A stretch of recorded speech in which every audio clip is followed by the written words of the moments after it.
오늘은 우리 좋은 만남의 축제 시작일입니다. 우리 좋은 만남의 이번 16회 주제가 무엇입니까? 조금 더 큰 소리로 우리 기도를 시작합니다. 그렇게 하셨으면 좋겠습니다. 제가 기도를 하면 우리 두 손을 높이 번쩍 들면서 시작합니다. 그렇게 두 번 하겠습니다. 기도를 시작합니다. 기도를 시작합니다. 아멘. 우리가 기도하면 하나님께서 일하기를 시작하십니다. 하나님께서 우리를 통해서 놀라운 역사를 보여주시기를 간절히 기도합니다. 이 16차 우리가 여기까지 온 것은 하나님의 은혜입니다. 올해 좋은 만남의 축제는 더 많은 기도와 더 많은 헌신으로 준비했습니다. 이번에는 우리 교회뿐만 아니라 우리 형제교회가 함께 일어나기를 원하고 함께 기도하면 하나님께서는 우리 모든 형제교회 가운데 놀라운 역사를 드러내실 것을 기대하고 있습니다. 오늘 또 임마누엘 교회가 이렇게 독바이역 앞에 있거든요. 우리 가까이 있지만 자주 못 만났는데 이렇게 함께 예배드리게 돼서 너무 반갑습니다. 박수로 환영하겠습니다. 우리 형제교회들이 멀리 있기 때문에 함께 예배할 수 없지만 오늘 아마도 영상으로 다들 참여하고 있으리라 생각합니다. 오늘 그래서 이 좋은 만남의 축제는 이런 모든 우리 형제교회가 만남의 시간이 되는 것이고 또 우리가 알지 못하는 우리 이웃들과의 만남의 시간이 되고 우리가 믿는 그 하나님을 만나고 예수 그리스도를 만나는 그 현장이 되어질 것입니다. 근데 그 만남은 오늘 기도로부터 시작된다고 하나님께서 말씀하십니다. 우리가 읽었던 누가복음 11장 말씀은 기도에 대해서 예수님께서 가르쳐주신 말씀입니다. 누가복음 11장은 예수님께서 기도에 대해서 가르쳐주신 부분입니다. 우리가 매일같이 고백하고 있는 주기도문이 이 누가복음 11장 2절에서 5절까지 나와 있습니다. 그리고 그 후에 기도를 어떻게 우리가 해야 할 것인지, 하나님과 어떻게 만남을 가져야 하고 우리 삶 가운데 어떤 역사가 일어나야 할 것인지를 예수님께서 말씀하고 있습니다. 그래서 이 누가복음 11장은 굉장히 중요한 내용을 담고 있습니다. 기도를 우리가 영적 호흡이라고 이야기합니다. 숨을 멈출 수는 없지 않습니까? 숨이 멈춘다는 것은 우리 육체가 죽는다는 것을 의미합니다. 우리 영에서도 마찬가지입니다. 기도를 멈추는 것은 하나님과의 교제가 단절되어지고 끊어진다는 것을 의미합니다. 그래서 우리는 쉬지 않고 기도해야 하는데 기도하다가 우리는 때로는 실족하기도 하고 기도하다가 우리는 절망하기도 하죠. 근데 우리는 기도를 멈출 수 없습니다. 하나님께서 이 기도를 통하여 역사하시기 때문입니다. 여러분들이 무슨 일을 만나든 무슨 일을 계획하였든지 먼저 기도로 시작하는 저와 여러분들이 되기를 소망합니다. 하나님께서는 구약에서 이 사무엘은 그렇게 이야기했습니다. 기도를 멈추는 것은 바로 하나님 앞에 죄를 짓는 것이다. 그렇게 이야기를 합니다. 그러니까 이 기도만이 하나님과 나를 연결하여 주고 하나님의 역사가 내 삶이 되어지는 것을 이야기하고 있는 것입니다. 그래서 누구보다도 기도하는 사람이 하나님께서는 크다고 이야기를 하셨고 누구보다도 그 기도하는 사람을 통해서 하나님의 놀라운 일들을 보게 하셨던 것입니다. 그래서 누가복음 5절에서 11장 5절에서 8절까지 한밤중에 찾아와서 간청하는 친구의 비유를 예수님께서 말씀하고 있습니다. 5절부터 8절까지 내용을 보면 너 중에 누가 벗은 자가 있는데 벗이 있는데 친한 친구가 있는데 여행을 하다가 모든 것을 다 잃어버렸습니다. 근데 그 모든 것을 잃어버린 그 여행하다가 굶어 죽게 된 이 친구가 생각났습니다. 그래서 밤에 한밤중에 친구를 찾아갑니다. 문을 두드리겠죠. 근데 친구는 아무리 친해도 한밤중에 연락도 없이 그래 갑자기 오니까 당황해서 문을 열어주지 않습니다. 근데 어떻게 합니까? 이 친구가 응답하지 않으면 죽을 수밖에 없습니다. 그러니까 어떻게 합니까? 끝까지 두들깁니다. 해줄 때까지. 그래서 마지막에 어떻게 이야기합니까? 마침 침실에 누웠으니 일어나 내게 줄 수가 없겠노라 그렇게 말을 하는데 내가 너에게 말하니 비록 벗됨으로 인하여서도 일어나서 주지 아니할지라도 그 간청함을 인하여 일어나 그 예고대로 그 간청함을 통하여서 그 요구대로 줄 것이다 그렇게 이야기하고 있습니다. 우리가 사람이라도 이렇게 간절히 원하면 주는데 하나님께서는 어떠하겠느냐라고 이야기하고 있는 것입니다. 그러면서 마태복음 7장 우리가 읽었던 전에 보았던 말씀이 있지 않습니까? 마태복음 7장 7절에 무슨 말씀인지 기억나십니까? 구하라 그리하면 너에게 주실 것이요 찾으라 그리하면 찾아낼 것이요 문을 두드리라 그러면 너에게 열릴 것이다. 그렇게 말씀하셨습니다. 그 똑같은 말씀을 오늘 이 누가복음 11장에서도 하고 있습니다. 근데 우리가 기도하면 하나님께서 반드시 응답한다고 말씀하십니다. 그러면서 뭐라고 말씀하시냐면 거기에 보면 그러면 그렇게 이야기합니다. 구하라 그러면 주실 것이고 찾으라 그러면 찾아낼 것이고 문을 두드리라 그러면 열릴 것이다. 우리 행동을 향해서 하나님께서 분명하게 말씀하고 있는 것입니다. 너희가 구하면 내가 너희에게 줄 것이다. 그리고 두드리면 열릴 것이다. 그리고 찾으면 찾아낼 것이다. 그렇게 말씀하고 있는 것입니다. 이 간절히 원한다는 것은 내가 포기할 수 없다는 것을 이야기합니다. 왜냐하면 이것을 멈추면, 이것을 포기하게 되면 내가 죽는 것이기 때문입니다.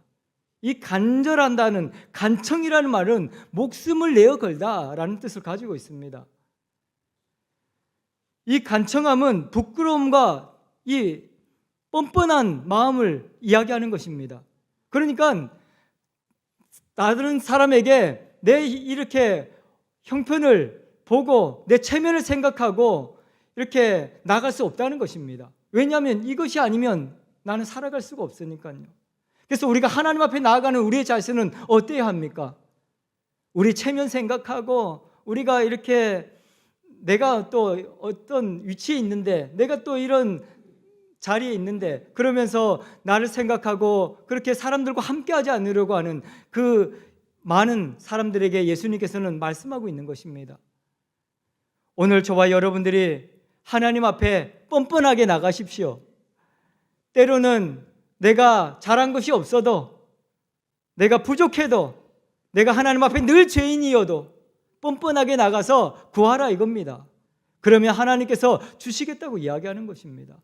뭐 평소에 우리가 뭘 잘해서 하나님 앞에 주세요 그렇게 하겠습니까? 하나님 앞에 나아갈 때는 기도하는 자는 뭐 체면 그런 거 없습니다. 무조건 나가서 하나님 앞에 두드리는 겁니다. 구하는 겁니다. 하나님께서 구하는 자에게 그래서 주시겠다고 말씀하시는 것입니다. 오늘 체면을 다 내려놓으시고 나의 자존심도 내려놓으시고 하나님 앞에 벌거벗은 모습으로 하나님 앞에 나아가는 저와 여러분들이 되기를 소망합니다. 하나님께서는 우리의 그 간절함에 하나님 응답하실 것이다. 세상의 친구도 사람들도 그렇게 이야기하는데 하나님께서 그렇게 하시지 않겠냐고 말씀하고 있는 것입니다. 그래서 오늘 저와 여러분들 오늘 이 말씀을 마음에 새기시고 부끄럼 없이 담대하게 뻔뻔하게 하나님 앞에 부르짖어 기도하는 저와 여러분들이 되기를 소망합니다. 이것은 명령형으로 기록이 되어져 있습니다. 그렇게 해도 되고 안 해도 되는 것이 아닙니다.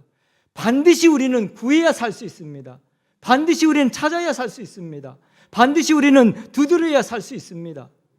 그래서 우리는 하나님 앞에 나아가는 것입니다. 하나님의 은혜가 아니고서는 내가 살아갈 수 없기에 하나님 앞에 기도하지 않고는 하나님 앞에 찾지 않고는 하나님 앞에 두드리지 않고는 내가 살아갈 수 없기에 내가 반드시 내 모든 것을 내려놓고 하나님 앞에 나가야 한다는 것을 말씀하고 있는 것입니다. 예수님께서는 그래서 그 많은 사람들에게 제자들에게 이것을 이야기하고 있는 것입니다. 너희가 기도할 때 너희 체면을 생각하지 말아라. 뻔뻔하게 그냥 나가라. 그렇게 이야기하는 것입니다. 우리가 우리 스스로를 생각하면서 우리 자신의 모습을 생각하면서 저는 소리내어서 기도하는 건 부끄러워서 못해요. 그런 사람도 있거든요. 그런 거 따질 게 어디 있습니까? 지금 부르짖어 기도하시고 또 울 때는 펑펑 울면서 기도하시고 그렇게 하셔야 합니다. 그래야 하나님께서 역사하시는 것입니다. 때로는 내 마음이 너무나도 답답하고 너무나도 슬프고 아픈데 어디 이야기할 데가 없어서 가슴을 치면서 그렇게 있는 분들도 계시지 않습니까? 아무도 내 말을 들어주지 않더라도 하나님께서는 나의 기도를 들으시겠다고 말씀하십니다. 하나님께서는 우리의 간구를 들으시겠다고 말씀하시고 응답하시겠다고 말씀하십니다. 그래서 이 9절에 8절에 말하고 있는 이 간절함, 간청하라고 이야기하는 것은 그런 마음으로 하나님 앞에 나가야 한다고 이야기하는 것입니다. 눈치 보지 마시고 주위의 사람들을 의식하지 마시고 하나님 앞에 담대하게 뻔뻔하게 나가서 구하십시오. 찾으십시오. 두드리십시오. 그러면 하나님께서 놀라운 역사를 우리 가운데 보여주실 것입니다. 그런데 9절에 보니까 우리가 9절에 말하고 있는 구하라 이 말은 또 뻔뻔한 자세는 아닙니다. 이 하나님 앞에 간절히 그 원하는 그런 모습을 가지고 있죠. 이 뻔뻔한 모습을 가지고 가더라도 하나님을 늘 나 자신을 돌아보면서 그렇게 하나님 앞에 나가야 한다라고 이야기하고 있는 부분을 우리는 보게 됩니다.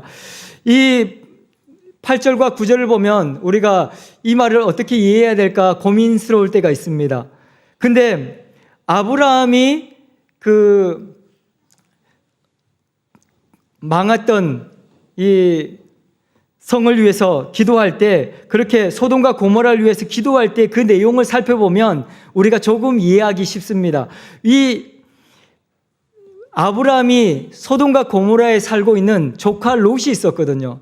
근데 그 조카 롯은 누구보다도 사랑하는 조카였습니다.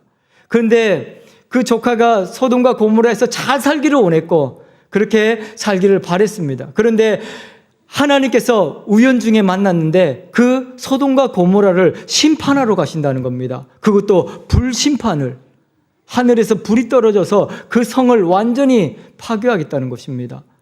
얼마나 걱정이 되겠습니까? 아브라함이 기도하죠. 아브라함이 그렇게 기도합니다. 제발 그 사람들을 살려달라고. 그러면서 그렇게 간청하죠. 50명이 있으면 그 성에 하나님을 위해서 기도하고 있는 50명이 있다면 살려줄 수 있겠습니까? 하나님 뭐라고 했겠습니까? 당연히 50명이 있으면 당연히 살려주지라고 이야기합니다.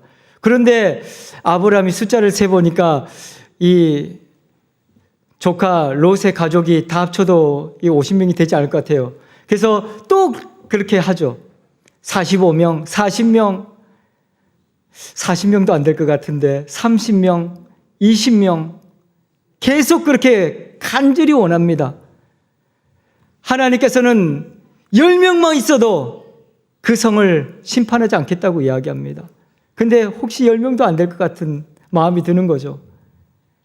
이 아브라함은 어떻겠습니까? 마지막 32절에 보면 주는 노하지 마옵소서 내가 이번만 더 간구하겠습니다. 그렇게 이야기합니다.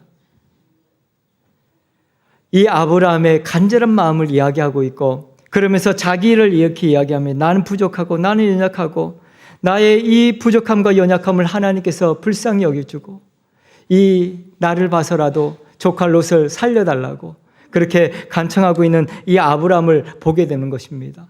오늘 저와 여러분들이 간절한 기도의 제목이 있다면 체면 생각하지 마시고 뻔뻔하게 그러면서도 나의 부족함을 인식하시고 하나님 앞에 간절히 나아가게 되기를 소망합니다. 하나님께서는 우리의 기도를 지금도 듣고 계시고 하나님의 놀라운 역사를 우리 가운데 보여주실 것이다. 그렇게 말씀하고 있습니다. 예수님은 10절, 11절을 이렇게 보면 두 아버지에 대해서 말씀을 하고 있습니다. 육체의 아버지 또 살아계신 하나님 아버지에 대해서 이야기를 하고 있습니다. 아버지, 여러분들도 이 중에 아버지들이 계시지 않습니까? 자식들을 바라보는 우리 아버지의 마음은 어떻습니까? 내 한 몸 희생해서라도 우리 자식 살려야 된다는 마음을 가지고 있죠. 자식들은 그렇게 이해하지 못하는 우리 아버지는 나를 위해서 헌신하지 않아 그렇게 생각하는 우리 자식들도 있을 수 있습니다. 하지만 모든 아버지는 목숨 걸고 일하고 있습니다. 아버지를 존경해야 합니다. 알겠죠? 우리 청년들도 이 아버지가 된다는 것은 결코 쉬운 일이 아닙니다. 저도 아버지가 되면서 비록 알았습니다. 왜냐하면 아버지가 되시기 전에는 나만 생각했거든요. 내가 다 세상의 중심이 나였다고 생각했고 우리 가족들을 다 나를 위해서 존재한다고 생각했습니다. 그래서 내가 원하는 거 다 해줘야 되고 내가 원하는 대로 다 따라줘야 된다고 생각했습니다. 그런데 아버지가 되니까 아니더라고요. 자식들이 원하면 내가 먹지 못하더라도 내 것을 자식들에게 주게 되더라고요. 그게 아버지더라고요. 그래서 먹을 것이 없을 때 자식들이 달라고 하면 내가 먹지 못하더라도 자식들에게 주는 것이 아버지의 마음입니다. 오늘 성경에서도 그렇게 이야기하죠. 누가 떡을 달라 그러면 돌을 줄 아버지가 어디 있느냐? 알을 달라고 하는데 전갈을 줄 아버지가 어디 있느냐? 그렇게 이야기하지 않습니까? 자식들이 달라고 하는데 우리 아버지도, 이 육신의 아버지도 내가 아끼고 아껴서 이 자식들 그래도 한 개라도 더 먹게 하려고 노력하고 그 자식들 살리려고 또 가정을 살리려고 우리 가장들이 얼마나 힘들게 살아갑니까? 근데 요즘에 아버지들이 늘 힘들어하는 이유가 열심히 일하고 들어오는데 아무도 반겨주지 않는다고 그렇게 이야기하더라고요. 어떤 이제 TV 프로에서 제가 봤는데 자기 자신을 반겨주는 것은 강아지밖에 없다고 나는 너무 슬프다고 그렇게 이야기를 하시는 분이 있었는데 근데 여러분들 밖에 나갔다가 아버지의 어머니 들어오시면 수고했습니다. 감사합니다. 꼭 인사하십시오. 여러분들을 위해서 정말 어렵게 살아내고 계시는 분들입니다. 그래서 서로를 생각할 때도 늘 존중하는 마음을 가지고 그렇게 서로를 이렇게 하나님 앞에서 존중하고 서로를 위해서 중보하는 우리 공동체가 되기를 바랍니다. 이렇게 육신의 아버지도 우리 가족을 위해서 자녀를 위해서 모든 것을 다 희생하는 그 마음을 가지고 있습니다. 그런데 하물며 하나님 아버지께서 너희에게 성령을 선물로 주시지 않겠느냐 그렇게 이야기합니다. 이 마태복음 7장과 이 누가복음 11장은 같은 내용을 기록하고 있습니다. 그런데 그 내용 중에 조금 다른 부분이 있습니다. 마태는 뭐라고 이야기했냐면 하늘 아버지께서 너에게 좋은 것을 주시지 않겠느냐라고 표현을 했는데 이 누가복음 우리가 읽었던 누가복음 11장은 그렇게 이야기합니다. 11장 13절에 보면 너희가 악할지라도 좋은 것을 자식에게 줄 줄 알거든 하물며 너희 하늘 아버지께서 구하는 자에게 성령을 주시지 않겠느냐 그렇게 이야기합니다. 그런데 마태복음에서는 좋은 것을 준다고 이야기했는데 왜 누가복음에서는 성령을 선물로 주시지 않겠느냐라고 했을까요? 우리에게 가장 좋은 것이 무엇입니까?